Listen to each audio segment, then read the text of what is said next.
Hello. I'd like to talk a little bit about the first part of the class in general, um, and specifically about page 21 in the first reading that you have from Theodore Allen. So let's start off with the class in general.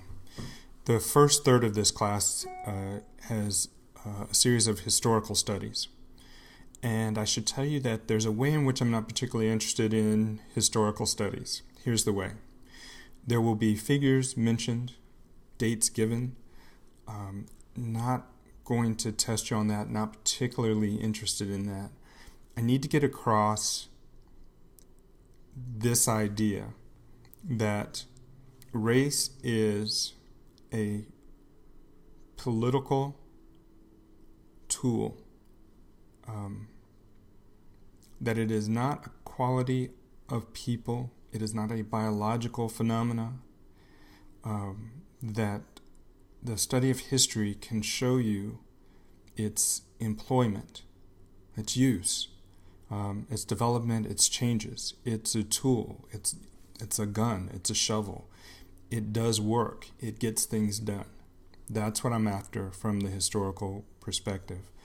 The earliest piece you have, and I probably didn't give you enough of this, here in Spring 10, comes from Theodore Allen. If you are very interested in the prehistory or of race in the United States, in the prehistory of the United States, I'd suggest his book, certainly Volume 2. This is the introduction from Volume 1. I'm on page 21. I'm going to read a little bit out of the second full paragraph.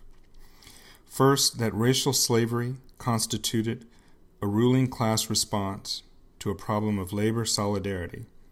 Second, that a system of racial privileges for the propertyless whites was deliberately instituted in order to align them on the side of the plantation bourgeoisie against the African American bond laborers. Third, that the consequence was not only ruinous to the interest of African Americans, but was disastrous for the propertylessly whites as well. This is actually Lerone Bennett Jr.'s claims. I think Ellen will go a little bit farther on the next page and sort of breaking that down a little bit. But just to get those three things out. One, racial slavery wasn't because of biological differences in people, rational properties of actors, a feeling of antipathy for darker skin or lighter skin or whatever. It was a response to workers' solidarity as a way to break them up. That's what race does. It breaks people up. That's one.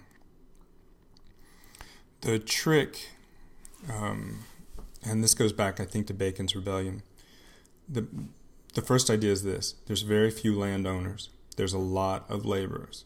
Eventually, those laborers get together, have a few drinks, realize they have a lot in common, and think, well, why don't we just go and take the property? Because after all, it's our work that's doing everything for the property. The landowners find themselves having to call back to England for help. That seems like a long way away when you need help tonight because they're drinking tonight and they're mad tonight. You need a way to manage those workers, and you don't have soldiers. Race becomes a very effective tool at this point, a way to put a divide between them, and that goes to point 3, or to point 2. The system was deliberately instituted in order to align the propertyless whites against the African Americans.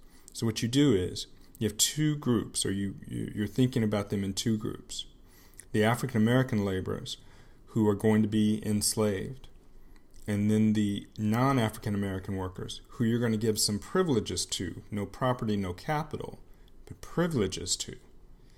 Those privileges might, if it's effective, get those workers to align with the ruling class instead of the African Americans. So you, in effect, break up the two groups, or break them into two groups, and have one group aligned with those that are rich and see themselves as closer to them and farther away from those that have nothing.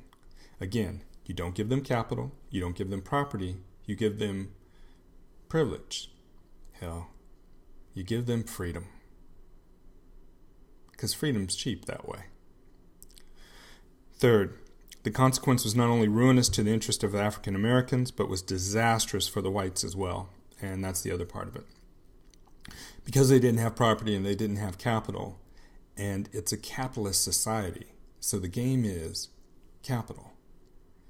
At any point you want it, you could use those African American laborers in the West, the Chinese laborers, against the now created white laborers and undercut them and make them accept less. You could play each one of them off the other, which would only make them hate each other even more.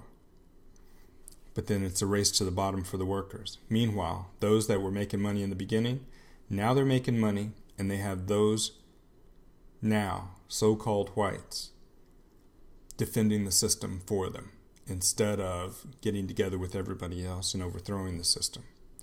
Race works. Race delivers. You have to make sure they believe in it. You have to make sure there's consequences for it. So what Allen talks about later in the book is consciously creating laws so that whites would have little privileges and African Americans would have little humiliations, just so in day-to-day life they could see the difference. Even socially, having to get off the sidewalk, not being able to look anybody in the eye, not being able to testify in trials, which is a huge thing. Anything you can do to make them feel different, to make the whites appreciate their lives, and to make them feel more aligned with those that actually had control. Control was not a property of whites. Whites, that title, those privileges, were given to a group of workers in lieu of capital. Capital runs the game. People say, well, it's a white man's world. No, it's a capital world. And there are plenty of capitalists who are Mexican and Brazilian and Kuwaiti and Swedish and all over the place. There's people that have capital. Capital respects capital.